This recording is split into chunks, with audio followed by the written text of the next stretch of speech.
किसानों में और गरीबों में एक समानता है। किसान दैव भरोसे अधिक रहता है क्योंकि उसकी खेती में लगातार दैवीय आपदा का डर होता है। कभी सूखा पड़ सकता है, कभी अतिवृष्टि होती है, कभी ओला गिरते हैं और कभी फसलों में और तरह की क्षतियां होती हैं। ऐसी स्थिति में किसान को आत्मविश्वास की कमी हो जाती है, उसका खुद का विश्वास डिगता है और इसीलिए वो दैव भरोसे ज़्यादा हो जाता है, वो भगवान भरोसे ज़्यादा हो जाता है। यही स्थिति गरीबों की होती है, जो मजदूर हैं, जो अन्य कामों में लगे हैं मगर गरीबी की श्रेणी में आते हैं। उनके यहाँ कोई बीमारी हुई तो, पढ़ाई लिखाई की कोई समस्या हुई, शादी ब्याह की बात हुई, जीवन के हर काम में उनको लगता है कि शायद कोई चमत्कार हो जाए, कोई धार्मिक कर्म कांड कर लें तो उससे उनका ये काम पूरा हो जाए, बच्चे की तबीयत ठीक हो जाए, घर की और समस्या का निराकरण हो जाए। लेकिन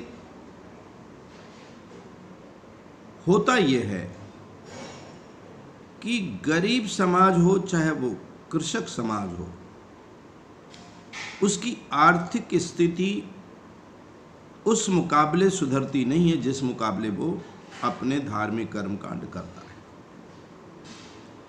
बल्कि होता यह है कि धार्मिक कर्मकांडों में उसका समय बहुत ज़्यादा जाता है और उसका धन भी जो बहुत थोड़ा होता है उसके पास में, वो भी जाता है, उसमें खर्च होता है। तब दूसरों के मुकाबले वो और पीछे हो जाता है। आप आस्था रखें, आप अपने आराध्य पर विश्वास रखें।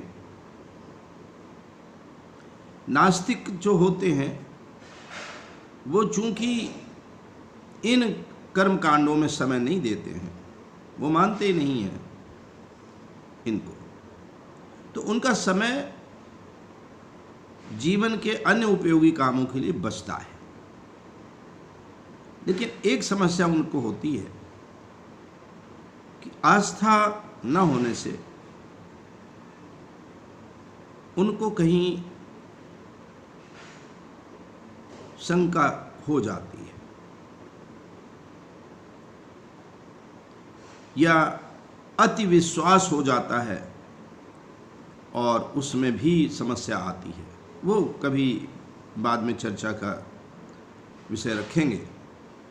लेकिन अभी जो कर्मकांड करते हैं, आस्था रखते हैं, उनकी समस्या, उनको करना ये चाहिए कि जो भी आस्था और विश्वास है उनका, उसको बनाए रख करके उसको कम से कम करें, अपने समय का विभाजन करें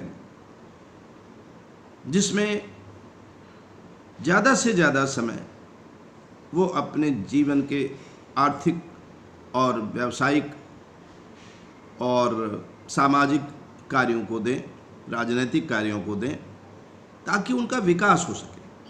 क्योंकि जो भी आपका आराध्य है, जो भी आपका ईश्वर है, भगवान है, वो आपके अंदर विराजमान है। बाहर आप भटक रहे हैं, बाहर जा रहे हैं, लेकिन अगर आप अंतर्दृष्टि से अंदर देखेंगे तो आपको वो मिलेगा। जो आपको लगता है कि आस्था के सहारे हम बाहर से आशीर्वाद लें, वो आपके अंदर है। अगर आप रोज प्रातः सुबह जग करके थोड़ी देर अगर पूजा करते हैं तो ध्यान में बैठ करके और उस आराध्य के स्मृति में समय दे सकते हैं। यही शाम को आप घर में कर सकते हैं। तो इससे क्या होगा कि आपके अंदर आत्मविश्वास बढ़ेगा, आपके अंदर शक्ति बढ़ेगी, और ये भी होगा कि आप जिसको आराध्य मानते हैं उसका आशीर्वाद आपको प्राप्त हो रहा है। मन भी भटकेगा नहीं कि कभी लगेगा कि यह कर लें तो शायद फ़ायदा हो, लाभ हो। आप बार बार तरह तरह के कर्म कांड करते हैं, उन कर्म कांडों में आप समय धन लगाते हैं, लेकिन विद्यार्थी को देखिए, विद्यार्थी अगर वो यही सब करे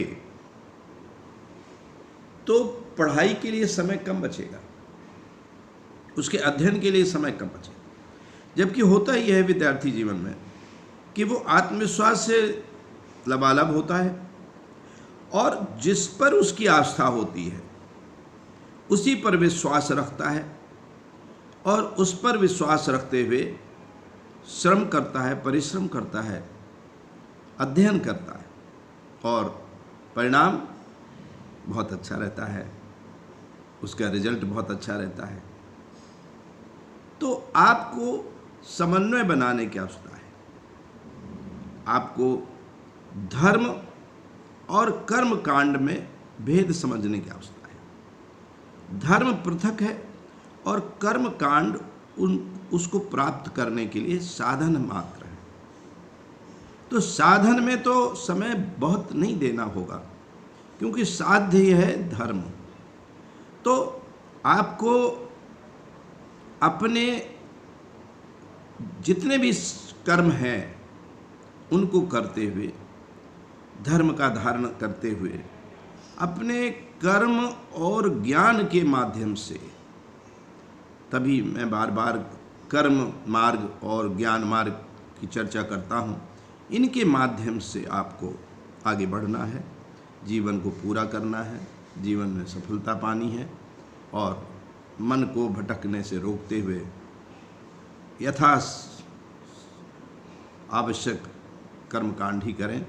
और जब लगे कि हाँ ये कर्मकांड हम कर लेते हैं तो उसमें भी समय कम दे करके, और मैं तो बार बार कहता हूँ कि अगर ध्यान करके ही सारे कर्म कांडों का एक ही रास्ता है कि आप आँख बंद करके ध्यान करते हुए अपने आराध्य को स्मरण करें और जीवन को सही मार्ग पर ले जाएं।